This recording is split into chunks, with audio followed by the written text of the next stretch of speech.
La problématique du calcaire comporte deux inconvénients majeurs. La première est matérielle et la seconde est corporelle.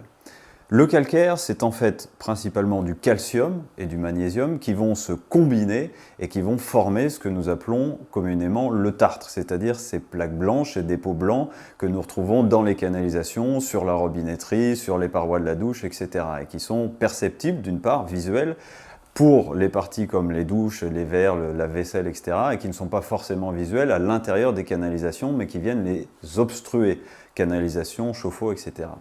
Donc c'est une problématique à la fois matérielle pour ce point de vue-là et également corporelle, c'est-à-dire que le calcaire génère en général une sécheresse au niveau des cheveux, de la peau et va demander une surconsommation de produits détergents, de nettoyage, de lessive, etc.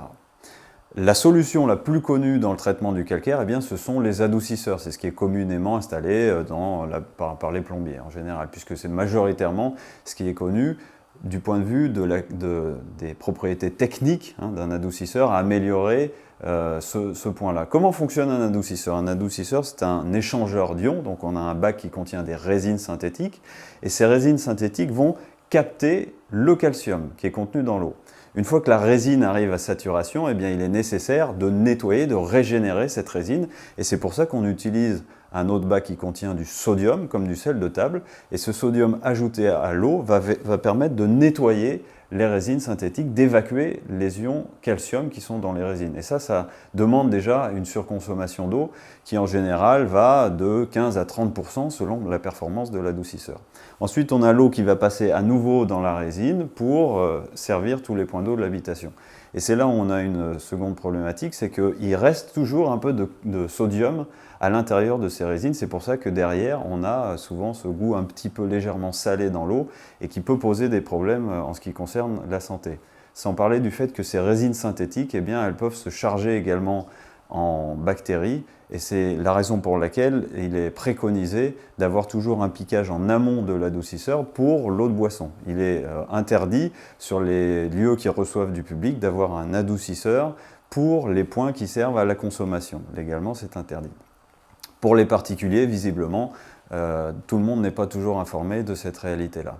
Donc l'adoucisseur, c'est ce qui est majoritairement installé, qui va répondre effectivement à la problématique du calcaire, c'est-à-dire qu'on enlève le calcium, donc derrière on n'a plus de traces blanches et on n'a plus les problèmes liés au tartre, mais on a d'autres inconvénients qui sont liés à la résine synthétique, au fait qu'on apporte du sodium dans l'eau, qu'on surconsomme de l'eau, et évidemment, avec un adoucisseur, on ne résout pas la problématique de la qualité de l'eau, c'est-à-dire ça n'enlève pas les résidus chimiques, produits médicamenteux, pesticides, etc.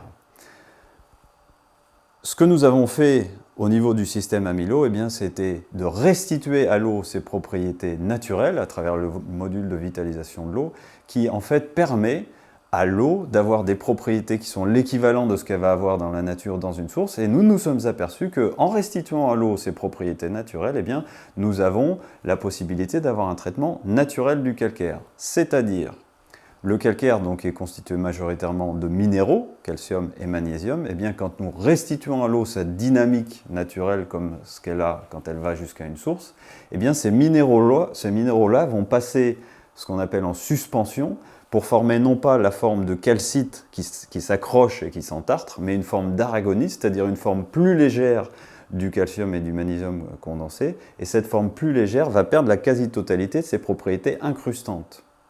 Donc il est possible en fait de traiter naturellement le calcaire sans avoir besoin de passer par des résines synthétiques, du sel, de l'entretien, de la surconsommation d'eau, etc., etc.